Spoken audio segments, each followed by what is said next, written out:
Okay, it looks like attendees are starting to populate. I'm just going to give it another few seconds for everyone to get in. Oh, I see. They're counting up down there. Yes.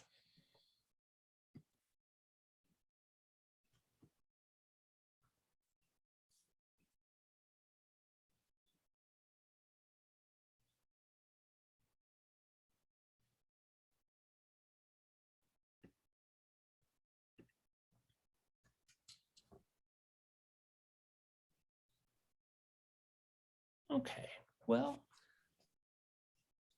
I suspect that attendees will continue to.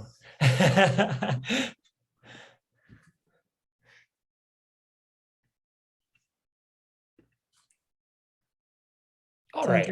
I can see chat. Okay, stop distracting me, James. All right, well, I think folks will probably continue to filter in, but why don't we get started, and then we can allow folks just to come in when they can. All right, well, good afternoon, everyone. It is my pleasure to welcome Professor Beth Leech of Rutgers University. Professor Leech studies interest groups and social movements with a particular focus on how these organizations form, cooperate, and compete in the public policy process. Professor Leech has a long and impressive research record, but I want to, in particular, note some of the works that I'm most familiar with, particularly her book Basic Interests, which I found quite inspiring early in my grad school days, as well as the book Lobbying and Policy Change. And today, Professor Leech will present a project called Agendas and Representation, Interest Group and Public Preference in 4 Western Democracies. Professor Leech's presentation is going to be followed by Q&A, so all attendees are welcome to type in questions as they occur to you using the Zoom Q&A function. I'll moderate those questions and then present them to Professor Leech after her presentation is concluded. And with that, I'm going to turn it over to Professor Leech. So welcome and thank you for joining us. Thank you. Thank you for that greeting. Let me get my slides up.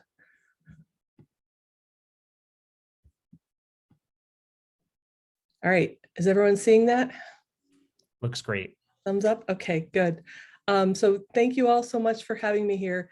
This is part of an ongoing project. Well, it's been ongoing for a while, but we hope to have a book drafted by the end of the year on this topic.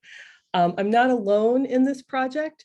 It's part of a research project that involves PIs in 4 countries. We've got Patrick Bernhagen in Germany, Amy McKay and Adam Chalmers in the UK, and in the Netherlands, Joost Burkhout, and then me here in the US. And we have, this project has been funded through EU Open Areas Research Program that then is funded by the subsequent countries. And I guess I will note that the US was not one of those countries, but the UK nicely funded my part of the program.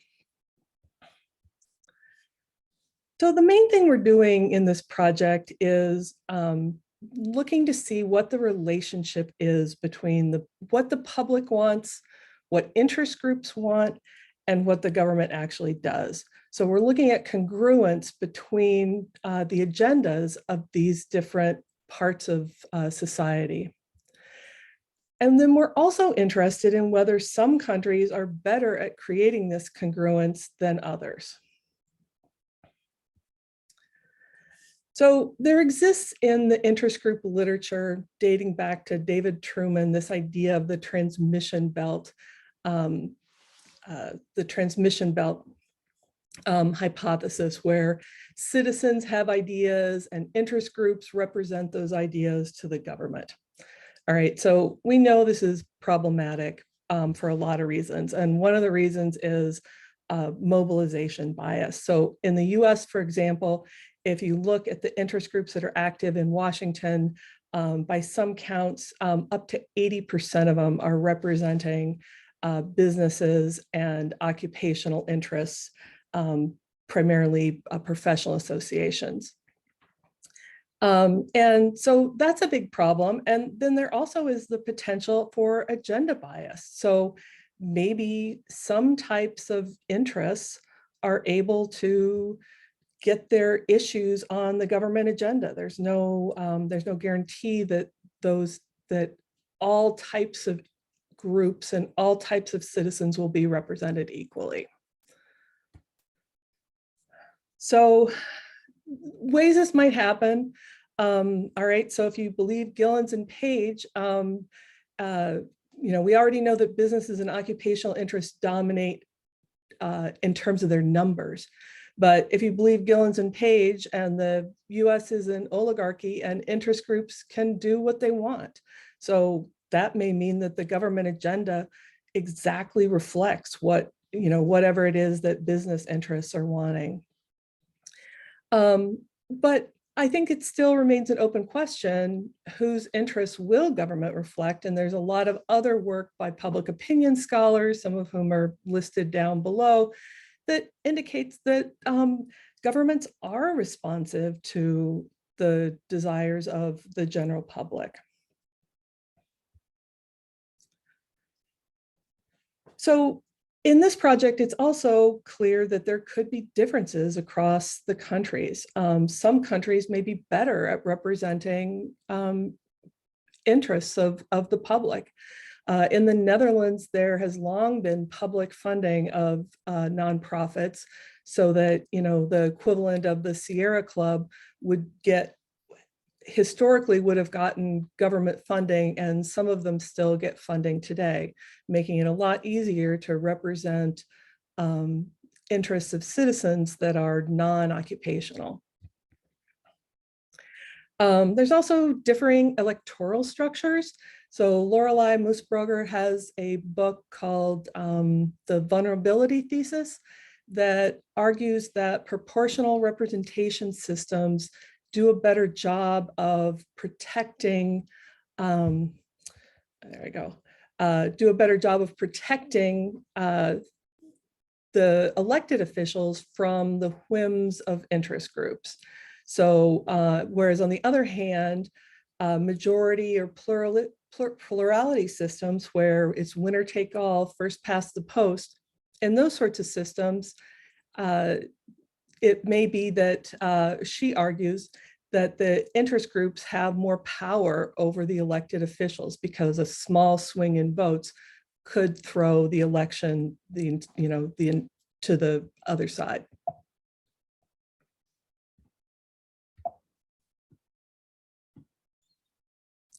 And then again, there also is the US's system of campaign finance. And it's one of the main reasons why expectations are that this will be completely different in the US, that the US will find that business interests get what they want, so this is potentially problematic. So we're doing something different in this particular study. So we're looking at the agendas of these three interests. We're not looking at outcomes. Why should we consider agendas rather than outcomes? Well, the two faces of power is one good reason. You certainly can't hope to win if your issue isn't on the agenda. And it also could be that if there's, go back to the transmission belt. If there are those with no organized group representing them, it could be even harder to find a place on the agenda. So we're going to look at the question of what does the public want? What do interest groups want? And what is the government doing?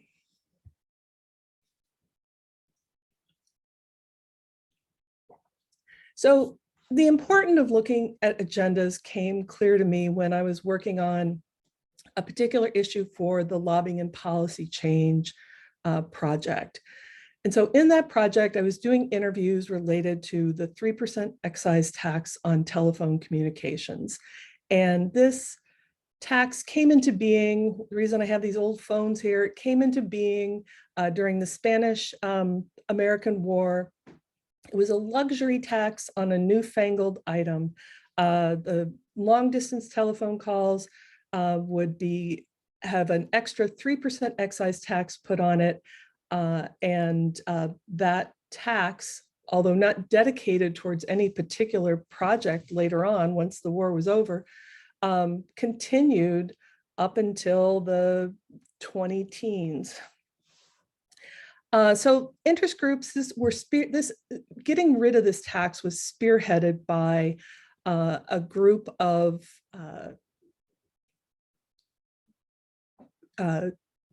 companies, large companies that were involved in telecommunications.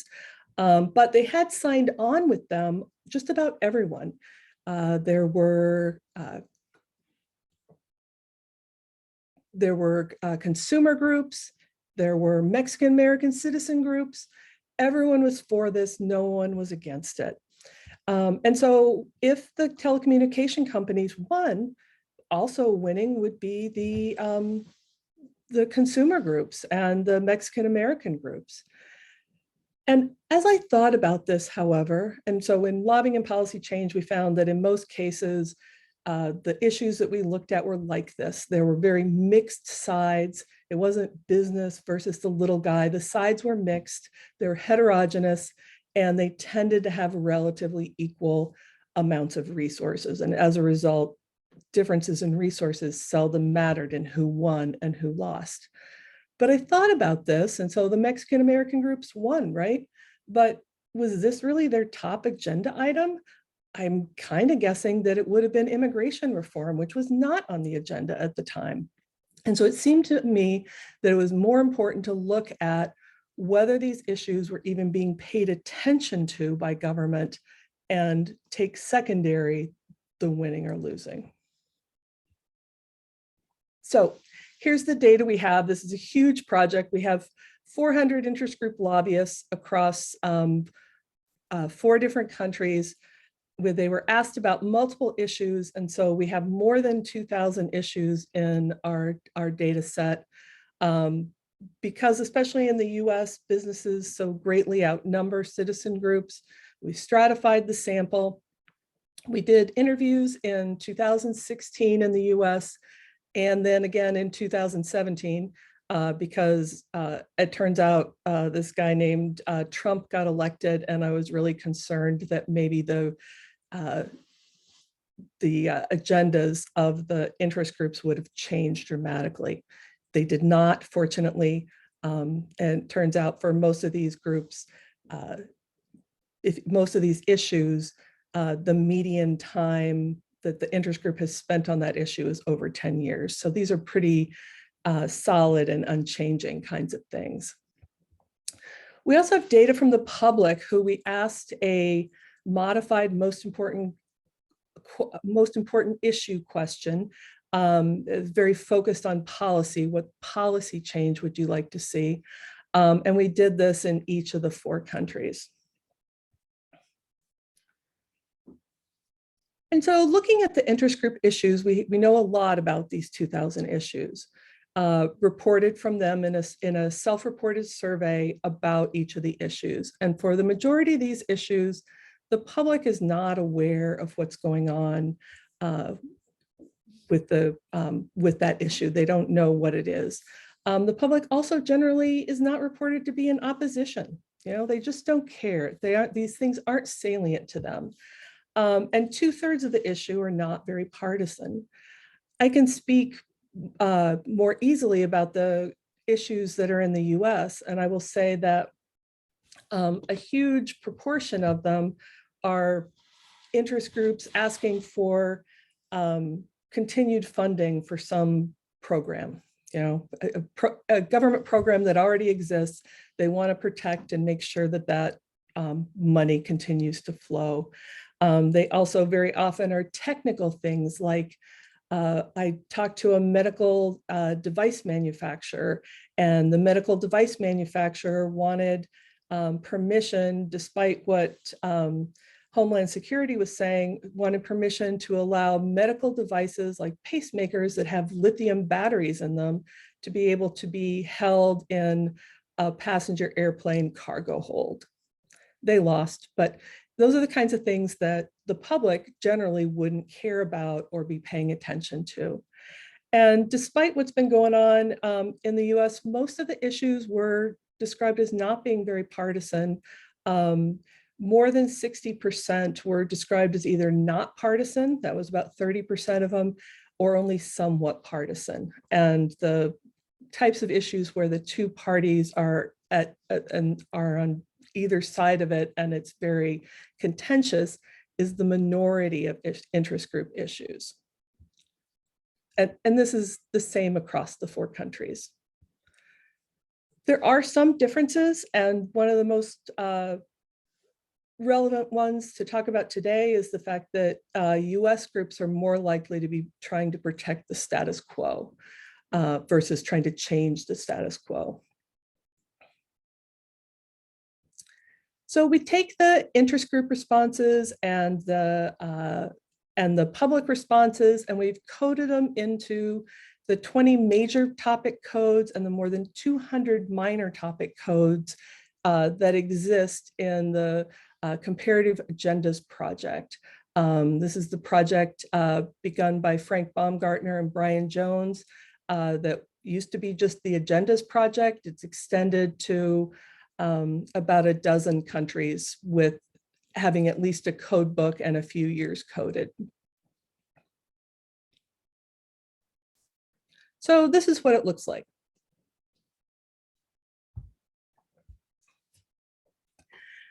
We see here in blue the interests of the public, and we see here in red or pink the interests of interest groups. And this is for Germany, first country. And across the bottom here, we see the proportion of issue mentions across the 20 major topic codes. And one of the things you can see is that the public generally cares about relatively fewer things than the interest groups do. The interest groups' interests are more widely spread across the issues, whereas the public is very focused on a few things. In Germany, it was social welfare, education, immigration, a little bit less so on the economy and family and health issues. But for interest groups, it's all over. They care about things the public doesn't follow, like or say that they care about. In Germany, the public didn't mention civil rights very often, but there's a lot of interest groups that are working to try and extend civil rights. The environment, interest groups are more interested in the environment than the general public. They're interested in labor and unemployment. They're interested in energy and housing and transportation and tech. And here's another aspect of the economy listed down here. Yeah, and if you look here, we switch now here to the UK. I guess I'm out of alphabetical order, but again, a similar pattern. The public cares more about fewer things, and the interest group interest is more dispersed across the different issues. The public in the UK cared about health the most. In 3 of our countries, the UK, the US, and the Netherlands, health topics were the most important for both the public and interest groups. If we go on to the United States, again, we see here health being the most important for the public and also most important for interest groups, although still interest groups' interests are more dispersed across the topic areas. We have interest groups who are talking about agriculture. Apparently our sample of 1,000 Americans didn't include that many farmers because that didn't show up. Science and technology, transportation, international affairs, education, all things that interest groups care about more than the public does as a proportion. Oh, I guess I don't have the Netherlands. The Netherlands disappeared. All right, but it's a similar pattern in the Netherlands. Looking at this, so we're looking at the proportion of issues and comparing the proportion of interest groups in each of the issue areas for the public and the interest groups. We see here the relationship between the two in Germany is an R² of about 0.13. And we can see that here's issues that are more important to the public, and here's issues that are more important to interest groups. And so, yeah, let's just go one more down here. Here we can see the Netherlands and proportional representation, and the Netherlands increase in and funding for nonprofits. We see a higher R² here of 0.269. And we can see, you know, anything that's on the line or close to the line, things where the public and the interest groups feel similarly about. Here we are for the UK. The UK does not have a good overlap between interest groups and the public. We get an R² of 0.09 essentially. And then here in the US, contrary to what we would have predicted based on what we know about interest groups in the US, is that the R² is almost as high as it is for the Netherlands. And you see that interest groups and the public care a lot about health and about the economy. Neither one of them care very much about public lands or arts and entertainment. You can see that the interest groups care more about banking and finance. Probably the public should watch out for that more, but they don't. A little bit more about environment than the public does. And here you can see that the public cares more about immigration and civil rights, government operations. This is pretty evenly divided given the timing of our survey in 2017 between people who said impeach Trump and people who said, please leave President Trump alone so he can do his job. All right, so this is, however, all looking at the issues at the major topic level from the Comparative Agendas project. So there's only 20 of these major labels, and they're very chunky. So looking right here, this is the same data you just saw before about interest groups in the public in the United States as an example, where we saw that they both care the most about health.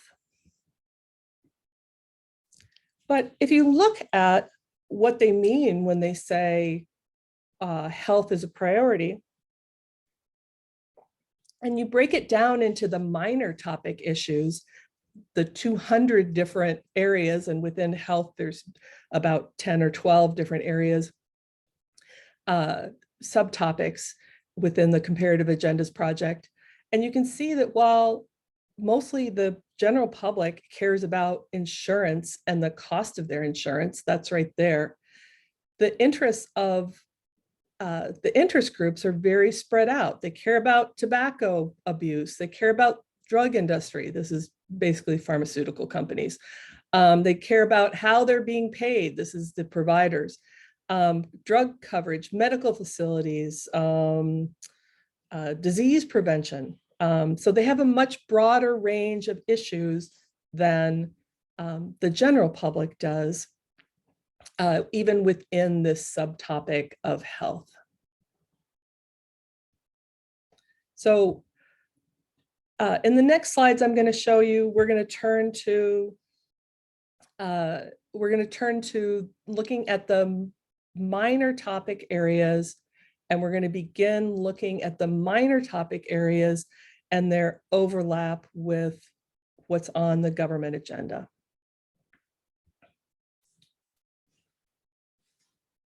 So we measure the government agenda in 3 different ways. One is by how much government is spending. The other is the content of laws that are passed. And the third way is speeches by the head of state. And we do this in all 4 countries. In the US, we also could use hearings, which is sort of the gold standard of the Policy Agendas project, but there's no equivalent measure easily available in the other 3 countries. So most of our analyses look at these 3 areas across the 3 countries. All right, so sorry this is small. I'll try and walk you through it. Just to speed ahead, and the short story of all this is there's not a lot of overlap anywhere, right? So comparing the public agenda to the government agenda as measured by speeches. So speeches are the area where we would expect the most attention to public agendas because they're speeches to the public, right? They're trying to get the public on their side. But you see a correlation or a R squared in the UK of only 5, and in Germany 3. The US is actually higher, 16. So I don't know, the president pandering to what interest groups want, or what the public wants. Perhaps that's true. And in the Netherlands, the R squared is just 1. So this is actually contrary to what we might have thought.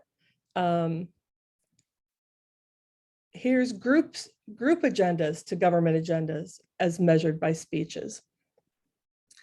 So in the UK, R squared of 1. In Germany, R squared of 1. In the Netherlands, R squared of 3. In the US, an R square of 8. It's still small, but it's greater than in the other ones. So I don't know, maybe the president's speeches are more attentive to reactions than is the king's speech, or in the Netherlands, it's also the queen's speech, the king's speech in the Netherlands, and Germany, I can't remember whose speech it is, but definitely you see a little bit more responsive. Okay, so here's budget. This is a weird one. Public agendas compared to the government agenda. In the UK, the R squared is 0.47. Why is this?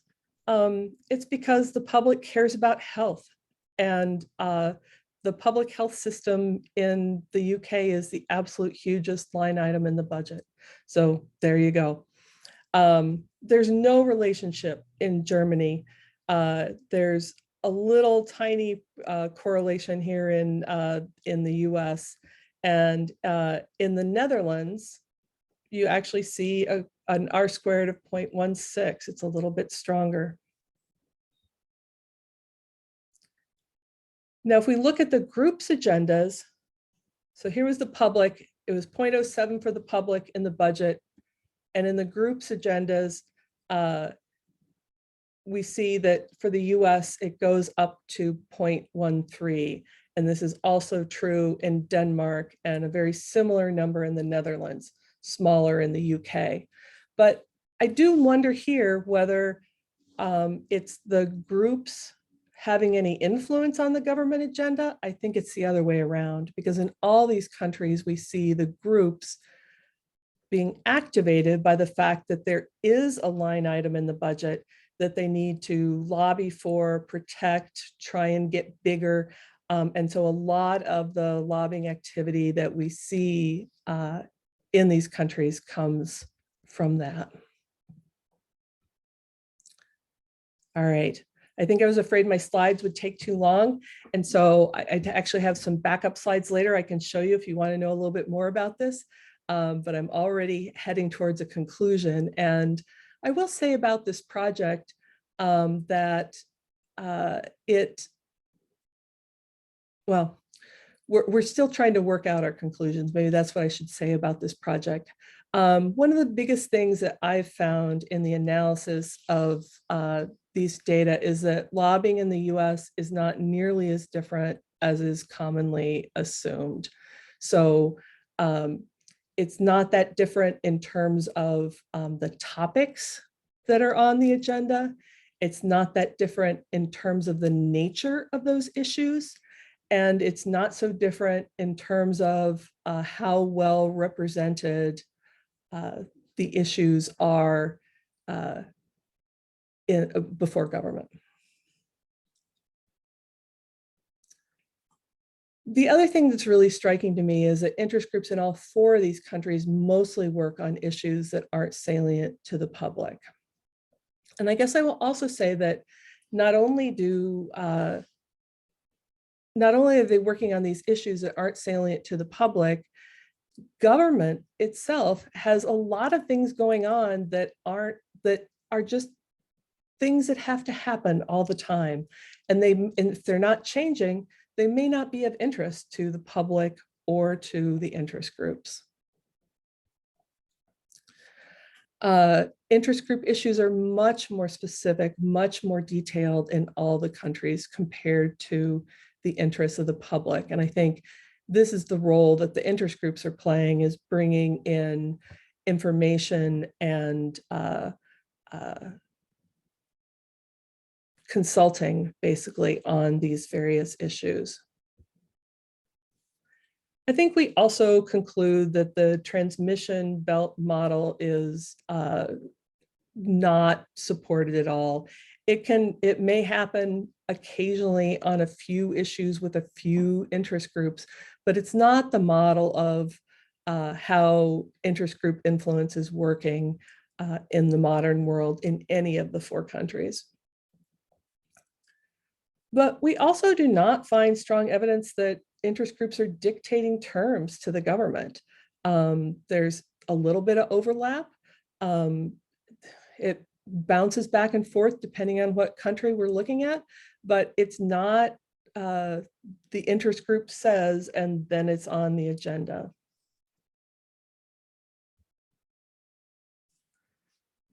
And I think it's interesting to me as a scholar of the US that what we see here is interest groups of all types spending a lot of time trying to protect the status quo and try to grow, not groan, the budget.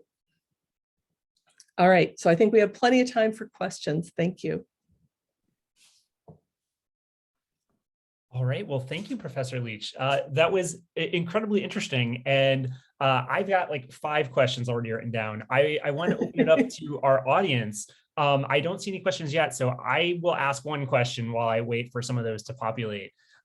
So my first question is, it's about the either consensus or contentious nature of public and interest group opinion on some of these issues. So if I'm not mistaken, you're looking at agenda in terms of attention to the issues, but not necessarily accounting for, whether everyone is, so everyone who's interested in health, it's not just people who want to spend on health, right? It would be like people in the UK want to privatize the health system, like that would be in there too, right?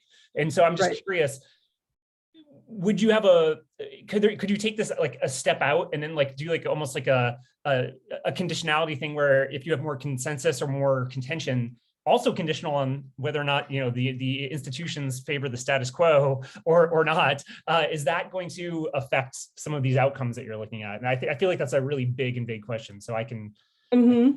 So yeah, no, that's really interesting, and I think that is where we're going next with some of this analysis. So because we know so much about the issues, I think it's worth modeling some of these things separately depending on the type of issue. And so one type of issue is those issues that are salient, because though there were issues that were very salient among the public, and that there was dispute among the public. I have an example here. I'm going to show you this. All right. So a sample issue was immigration for the public. And so in immigration, we would have responses that were like this. The person would say, what do you think the most important policy issues that you'd like to have the government do something about? And the person would respond, it's very hard for someone who wants to immigrate to go through all the red tape. And so there was always a follow-up question that said, what do you mean by that? Like every person was asked to expand on what they said.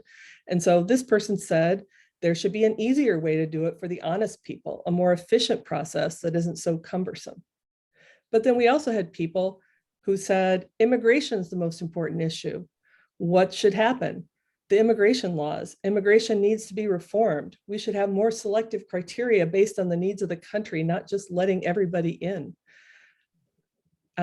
And when asked what it meant, basically repeated it because they were already pretty. But so, yeah, so if we have an issue like that, it very well could be that we'll find some different results based on that contentiousness. So those contentious issues are going to be maybe between 20 and 30%. I'm going to say closer to 20% of all issues, but we have so many, we might still be able to see something there. I think also people were asked, does the public care about this, right? You know, is the public aware and is the public opposed? And so we have answers from the interest groups about whether they think the public was opposed or not. And so looking at those that have public contentiousness and public opposition might also be able to be a way into what does all this data actually mean. Fantastic. Well, thank you. I have another question here from James Strickland. He's asking, could some of these patterns be due to organized interests purposefully seeking influence on issues that are not publicly salient? So surely if an issue becomes salient, then I'd expect the relatively few public interests to be more interested and the relatively many narrow interests to be less interested. Would they become less interested? So what I take from this project and from having talked to a lot of interest group lobbyists in the course of this is that they have their issues and they always work on those issues. I think one thing that's different about the United States too is that especially a lot of the corporations are so well staffed that we had a question about back burner issues. Are there any that you're not working on now? And I had the head lobbyist for a large pharmaceutical corporation stare me down and say, if it's important to us, we're working on it. Like, we don't have back burner issues. So, and not only that, but they work on these issues for years and years and years. And so there's not a lot of shifting. I think they're working on things that are not salient because those are the things they're interested in. All right, what was the rest of the question? Can you repeat his question? Because there's something else I wanted to say in response to that. So organized interests purposely seeking influence in issues that are not publicly salient, which I think you got at. And then I think the rest of the question was about change. If an issue becomes salient, then maybe public would become more interested, but then the narrow interest. Okay, so when I did these interviews in 2016, the fall of 2016, I had a lot of businesses say that we asked them about dream issues, like if you could wave a magic wand and have something happen, what would that issue that you want to work on be, even if it's not practical right now? Because a lot of lobbyists are like, what's on the government agenda right now? That's what I'm working on. But if you could like imagine another world, and 17 of them said corporate tax reform, but they also said, and that's not going to happen, because everyone in DC thought that in the fall of 2016, they were 100% sure, no matter which side, whether they leaned Republican or Democrat, thought that Hillary Clinton would win. They were already having meetings with her transition team. The assumption was that that's the way it was going to go. And so they thought it was a non-starter. And so then it does become a little more salient when Trump comes in and it becomes a thing on his agenda, and it becomes one of the things that actually in 2017 managed to get passed. And so that became a little more salient, but I think the only way that changed was that those more interest groups did indeed jump on that bandwagon. So you do see bandwagon effects where if an issue is actually moving, it's not just those 17 that had it as a dream issue, but many more of them, of the businesses in the sample, in the follow-up interview said, oh yeah, we're working on that now because that's what's happening. But I think it's how salient is to the public is irrelevant. It's like whether it matters to the interest group is why they're lobbying. Now, some membership groups, which are a tiny fraction of the overall sample, tiny, there's so few membership of non-occupational membership groups in Washington. They may indeed work on things because they become on purpose, because they're more salient, because it is attractive to their members. Yeah, I actually had a question that sort of was along these same lines. You mentioned David Truman. I think if I'm not misremembering all the way back to my seminar on interest groups, like his model was the disturbance model, right? Like where the public has like a latent preference, but they don't necessarily think about it too much until they see that shock to the status quo from a different group. And so it seems like there's like a dynamic process going on here of disturbance response, which creates a new disturbance for another group. And I was curious if your models incorporate that sort of dynamic process as opposed to just like a snapshot. Yeah, no, it's very much more, even though I do have the second wave of, I mean, I guess to the extent that I have that second wave of interviews, the follow-up interviews saying what has changed, I can see at time 2, the percentage of interest group issues that changed in the US. The US is the only one that we have that ability to do. And definitely there are responses to disturbances, not exactly like Truman said, because it's only happening among organizations that are already organized, right? So it's a shift in attention rather than a creation of a new interest group out of nothing, just because, Mansur Olson laid it out. It's hard to mobilize. They do more than Olson predicted, but it's not easy. All right, well, we got another question for you. Okay. Oh, yeah, here we go. Do you have insight regarding a changing interest group environment, e.g. the composition of groups changing over time, also as it relates to the mode of communicating needs, e.g. Platforms for organizations to communicate agendas to publics and governments? All right, can you read that again? Yeah, sorry. It seemed like there were a lot of parts to that. Could you share some thoughts on whether there's changing environments in which interest groups operate? So in terms of their composition changing over time, for example, and also the ways in which these groups communicate. So the platforms that they use to communicate to the public and to governments. Yeah. So yeah, very interesting question. From this project, not so much since it's not over time, but definitely we can see shifts over time with mainly just more groups being in Washington. So I don't think there's a decline in the number of citizen groups and sort of non-occupational groups. It's just that there's so many more companies that have decided to lobby on their own and not just rely on their trade association or the Chamber of Commerce or whatever, that things are very crowded. So I have a survey of interest groups from 1996 and a replication of that in 2012. And as of tomorrow morning, I'll have one from this year. I'm launching a big interest group survey tomorrow morning. One reason why I'm a little hassled today.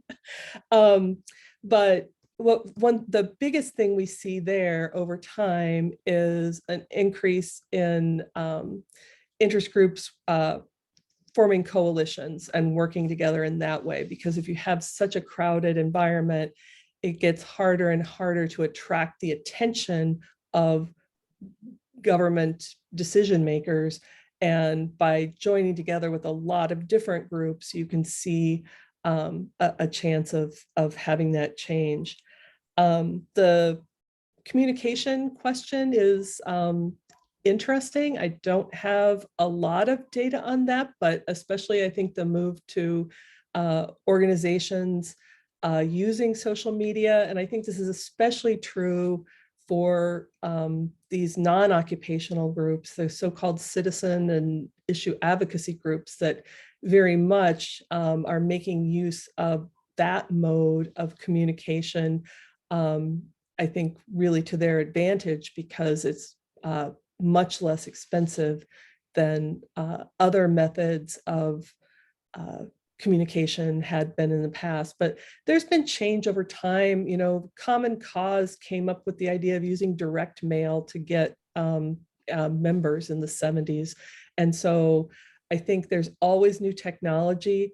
And there's and fax blasts in the 80s. That was the big deal. The interest groups would, you know, send out these faxes to everyone, which seems kind of crazy now. But so there are changes, but I think there's always changes, and it's a constantly adapting arms race there in DC. Thank you. So that was a question from Angie. I don't think I mentioned that before. Angie. Okay, thanks, Angie. We have another question from Rodney Hero.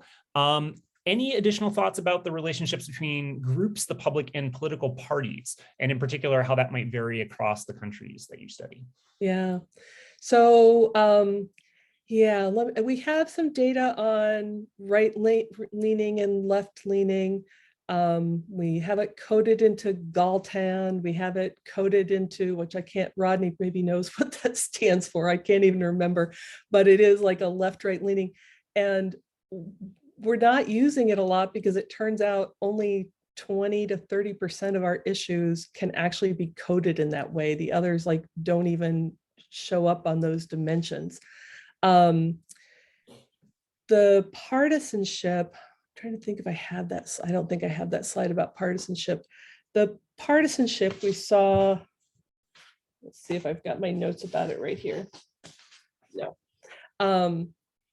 Actually, in Germany, of all places, there was a claim that issues were very partisan 43% of the time, which is the biggest percentage in any of our countries. In the other countries, it was in the mid-20s, reported that the issue that they were working on was very partisan.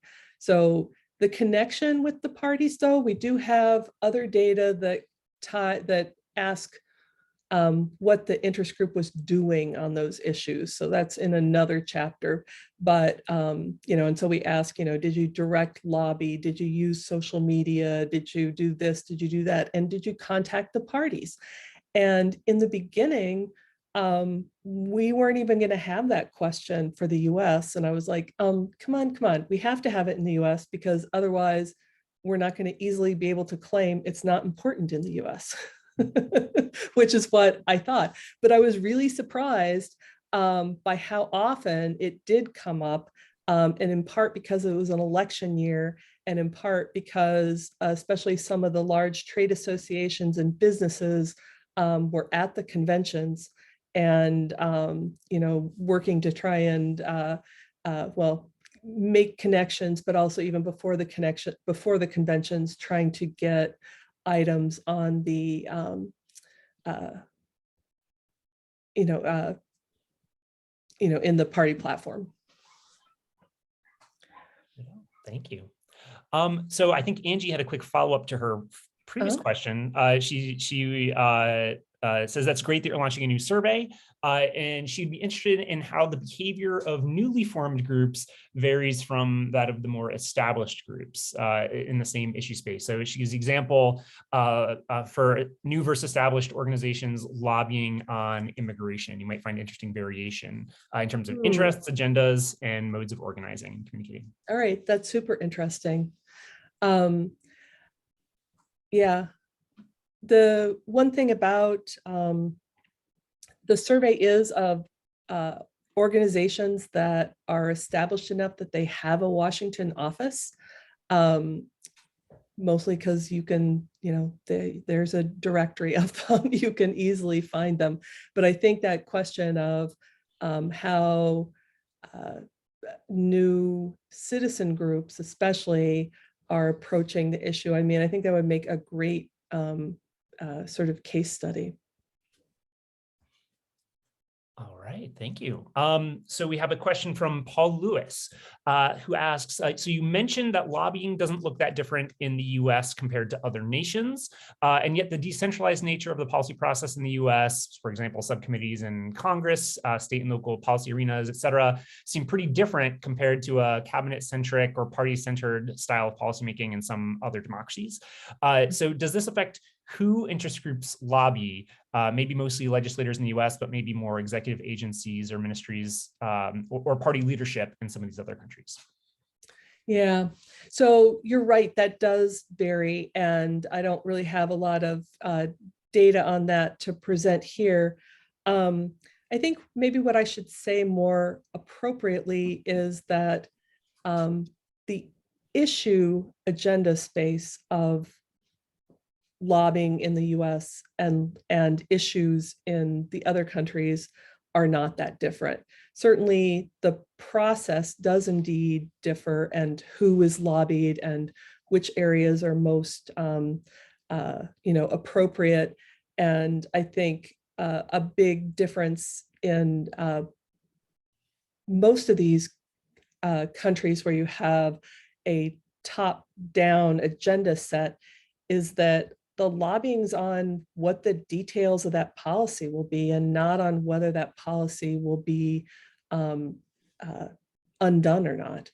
And so in the US, a lot of the lobbying is directed at, if you're opposed to it, trying to shoot down the issue completely, just trying to scuttle it. And there's so many veto points that becomes actually possible. There's also so many access points in the United States. And so we see many more organizations in the United States working on things that aren't on the agenda. They're much more common. They're much more likely than in the other countries to be working on off-agenda issues. In the other three countries, they're primarily working on issues that are already on the agenda, that are actively taking place right now, rather than trying to move something onto the agenda. Thank you. That actually, you addressed a question that I also had written down, which is, you said it was something like close to 50% in the US were status quo preserving as opposed to changing, which that was my thought. Is it because the returns to that are higher because the US does have so many veto players? I thought that was quite interesting. Yeah, no, trying to protect the status quo is huge. And I mean, one of the main findings in lobbying and policy change was the only time differences in resources matter, and there weren't that many issues where there was a big difference in resources, but it mattered when you were trying to protect the status quo. And that did actually help actors protect the status quo when, when they had greater resources. So I think that's absolutely why in the United States, and that's a huge part of lobbying in the United States. Quite interesting.